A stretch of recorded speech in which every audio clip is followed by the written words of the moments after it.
agora a oradora seguinte, a professora doutora Maria do Rosário Bujato, que nos vai falar sobre a dimensão sigilográfica da obra do Marquês de Abrantes. Nós conhecemos também.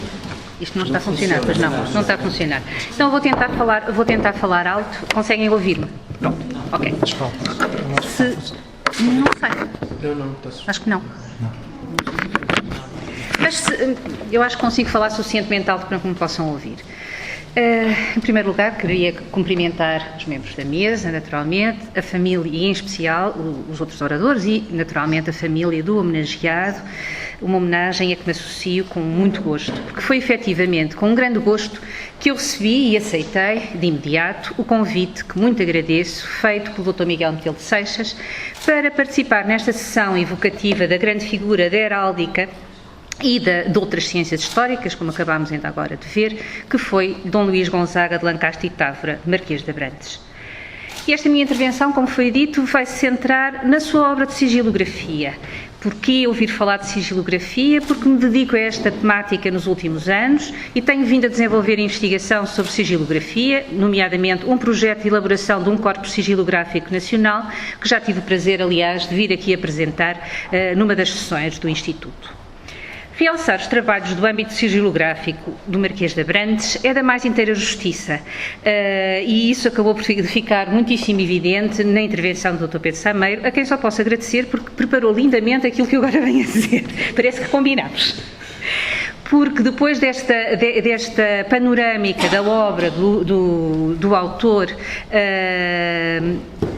em que já se viu como a sigilografia ocupa um espaço muito importante, venho eu agora mostrar um bocadinho melhor porque é que essa obra é tão importante, nomeadamente chamando a atenção para aquilo que são alguns dos aspectos, mas já vamos dessa obra que eu achei que era importante aqui frisar, mas já lá chegamos. Dizia eu, portanto, que é de mais inteira justiça e recordo aquilo que já aqui foi dito, mas que nunca é demais voltar a referir. Ele foi o autor da única obra de vulto sobre o assunto que existiu em Portugal desde 1983 até hoje, ou pelo menos até ao final do século XX, altura conhecida como o renascer dos estudos de sigilografia em Portugal. É ainda hoje aquela obra que mais se assemelha a um catálogo português de sigilografia. Diga-se passagem, às vezes é confundido com isso, mas nunca o pretendeu ser, a não ser, pretendeu ser, isso sim, um estudo que incluía um corpus sigilográfico, ou um esboço de um corpus sigilográfico, que pena foi não ter podido ser completado, continuado pelo autor, apesar de me parecer que isto também não é uma obra para um autor só, para uma pessoa só, o que ainda mais valoriza, a meu ver, o imenso trabalho que foi levado a cabo pelo Dom Luís Gonzaga de Lancaster e Távora. E a obra maior, como acabou de ser referido, é essencialmente do seu... É esta? Sim, esqueço-me sempre que o computador não está ali. Para cima, está bem. Ok, acho que agora... Como avisaram que isto era muito sensível, eu estou a fazer com pouca força. Agora já está. Agora parece que já acertei. E a obra tem aqui a capa, tem uma imagem do seu interior, para quem não esteja tão familiarizado com ela, apesar de me parecer que a maior parte dos presentes já a conhece subejamente.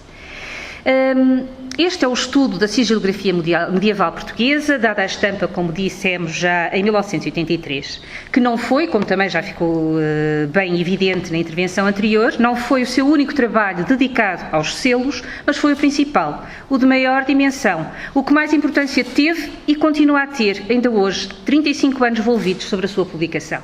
Ainda hoje, de facto, todo e qualquer investigador que se interesse pelos selos portugueses continua a ter de recorrer a este livro, o que é bem elucidativo, penso, da sua importância e do caráter pioneiro, que também há bocadinho já tinha sido bem frisado, deste imenso trabalho que esteve na base da obra. E antes de me deter com algum pormenor em relação a esta obra, não quero deixar de lembrar, ainda que de forma muito, muito breve, alguns dos outros trabalhos que até já foram aqui mencionados, mas eu trouxe os bonecos. Um deles é precisamente aquele que há bocadinho já mereceu uma série de alguma atenção por parte do Dr. Pedro Sameiro, que é o seu estudo sobre as enigmáticas armas de Coimbra, cuja evolução se pode acompanhar precisamente através dos sucessivos selos que o município de Coimbrão conheceu, e eu mostro fotografias a cores e atuais de selos que estão inventariados na obra de Marquês de Abrantes, com dois selos de Coimbra que mostram precisamente essa evolução das armas da cidade.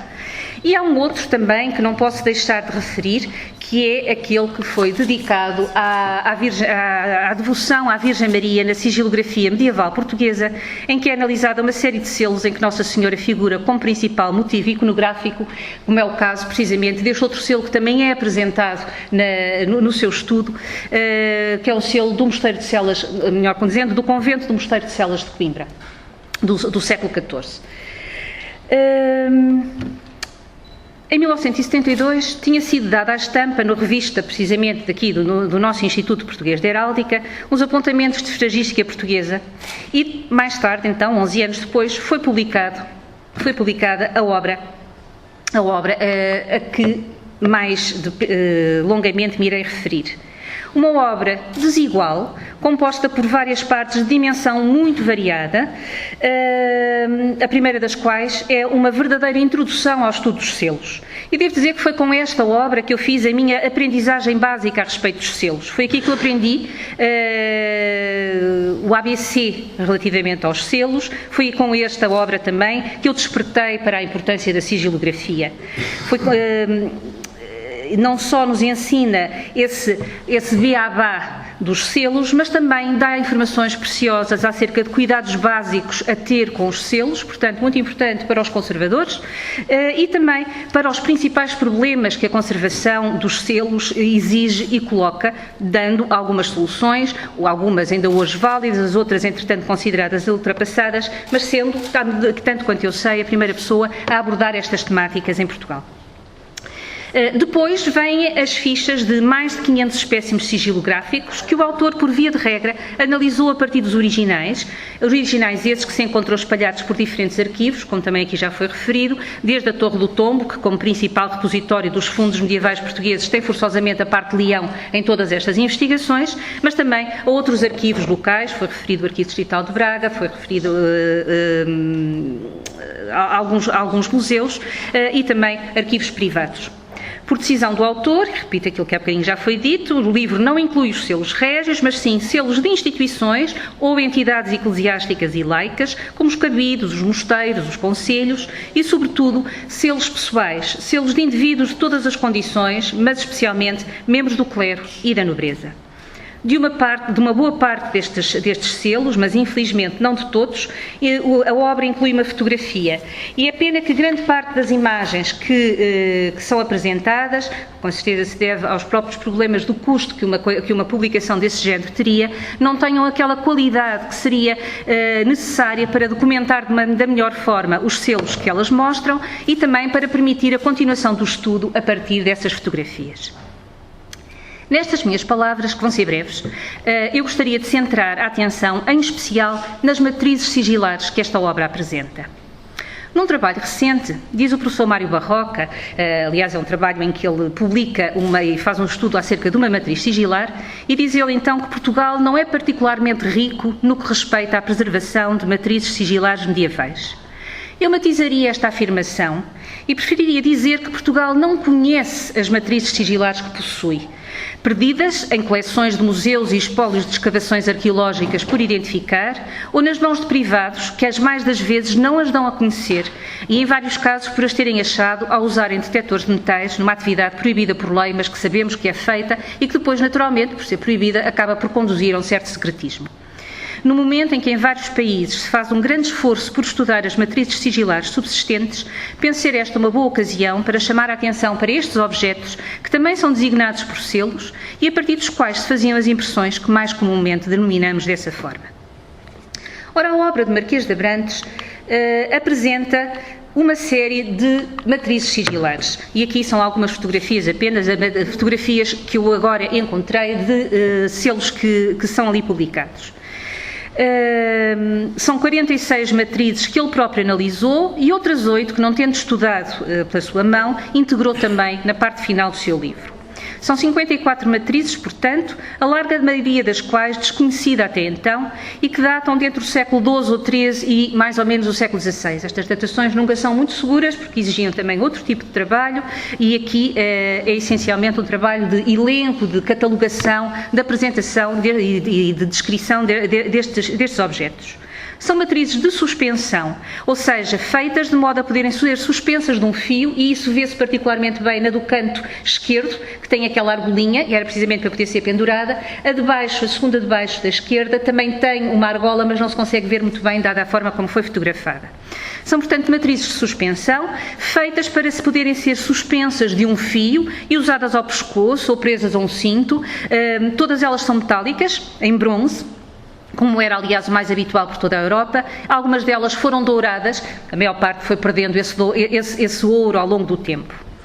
As matrizes têm diferentes formatos, com um formato circular a predominar de modo absolutamente claro, porque são cerca de 46% das matrizes que foram aqui incluídas. E depois, a larga distância, são seguidas as matrizes circulares, são seguidas por aquelas que têm o formato dupla ogiva, quadrado lobado ou de escudo peninsular.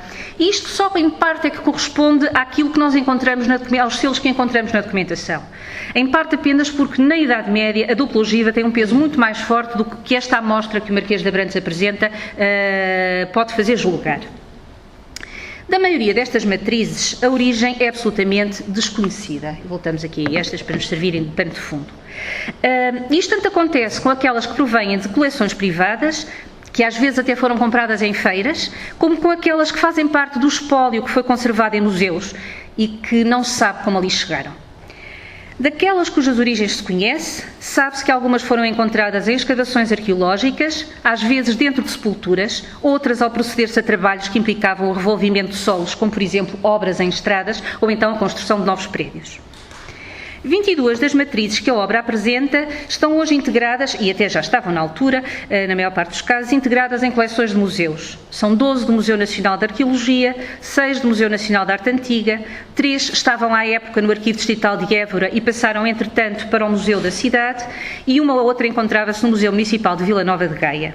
Algumas destas fotografias, por exemplo estas que vos estou a mostrar, mas outras com que não vos vou amassar, estão hoje em dia disponíveis na base de dados da MatrizNet, com novas fotos a cores que já nos dão um bocadinho mais de ideia de como estas matrizes são. Estas matrizes que estão nos museus são as que mais facilmente se conseguem encontrar. Basta ver que numa pesquisa muito rápida para preparar esta apresentação fui capaz de descobrir mais de meia dúzia delas. Mas e as outras? Aquelas que pertencem a privados, cuja identidade o Marquês de Abrantes não o indicou, fazendo com certeza isso até a pedido dos próprios proprietários que não queriam ser referidos. Como é que nós agora as vamos encontrar para as poder analisar de novo, para as poder fotografar em condições, para poder fazer o estudo, para poder tentar ir mais longe do que Marquês de Abrantes na leitura das legendas, porque algumas ele disse claramente que não conseguia ler ou que não tinha meios para conseguir fazê-lo. Agora, como é que nós conseguimos estudar de novo essas matrizes? E isto leva-me a fazer um apelo, ainda bem que a assistência é tão numerosa e ainda para mais de pessoas especialmente interessadas por um tema destes. É um apelo a que quem seja proprietário de matrizes sigilares ou conheça o seu paradeiro, estas que estão na obra para começar, mas também outras, possa diligenciar no sentido de as tornar acessíveis aos investigadores. Nomeadamente, contactar aqui o Instituto Português de Heráldica ou mandar-me a mim ou fotografias ou entrar em contacto comigo, que terei muito gosto em poder também fazer algum estudo e, sobretudo, começar a fazer esse tal catálogo também das matrizes. No fundo, começar a fazer significa continuar aquilo que já começou a ser feito pelo Marquês de Abrantes, agora com outros meios, nomeadamente os informáticos, à nossa disposição. Porque todas estas matrizes são importantes, todas, porque cada uma à sua maneira, cada uma por aquilo que é, porque todas elas são objetos únicos dos quais, ainda por cima, na maior parte das vezes, não existe qualquer outro testemunho.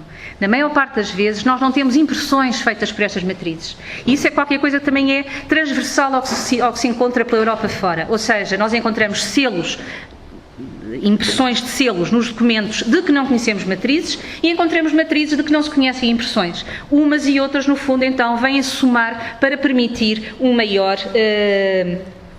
conhecimento do que foi a produção sigilográfica ao longo dos séculos, neste caso, dos séculos medievais.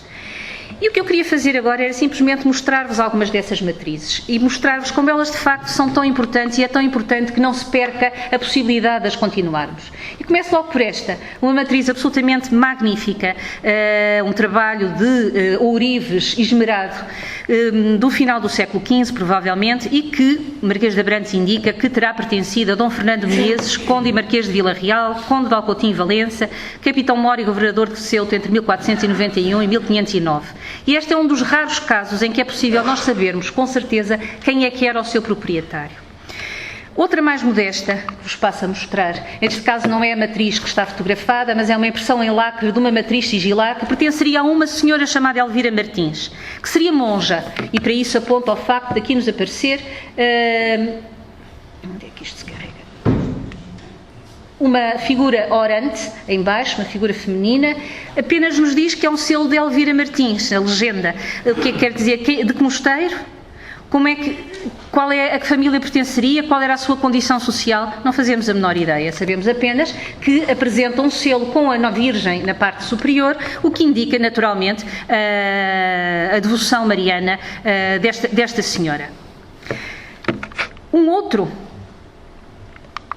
também feminino, é aquele que penso que o Dr. Pedro Sameiro há bocadinho tinha referido, está a ver como nós parece que combinámos isto, que pertenceria, que era de uma Inês Fernandes, pelas armas aventa ao Marquês de Abrantes, que é possível que ela fosse da família Avelar.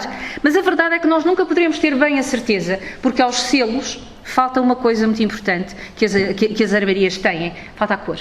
E, portanto, quando são motivos que se vão mais ou menos repetindo, que são bastante comuns a várias famílias, torna-se muito mais difícil nós termos a certeza de quem pertencem. E um outro problema que cá têm as matrizes em relação às impressões sigilares é que elas estão destacadas completamente do contexto. Até podemos saber o contexto arqueológico, isso não nos ajuda nada a saber de quem é a matriz, ou não nos ajuda muito. Pode-nos fazer perceber, por exemplo, se o selo anterior tivesse sido encontrado no recinto de um espaço monástico, era provável que fosse. Mas por acaso eu já estudei uma matriz sigilar encontrada em São João de Tarouca, que não tem nada a ver com Tarouca. Para grande pena de quem a tinha encontrado naquele contexto, pensava que era de um abade de Tarouca, mas não, é de um abade, muito provavelmente de um mosteiro galego. Mas de qualquer maneira nós teríamos um pouco mais de ligação à origem. Ou seja, as matrizes tornam-se mais difíceis de identificar por todos estes motivos que eu acabei de elencar. Já agora mais uma apenas.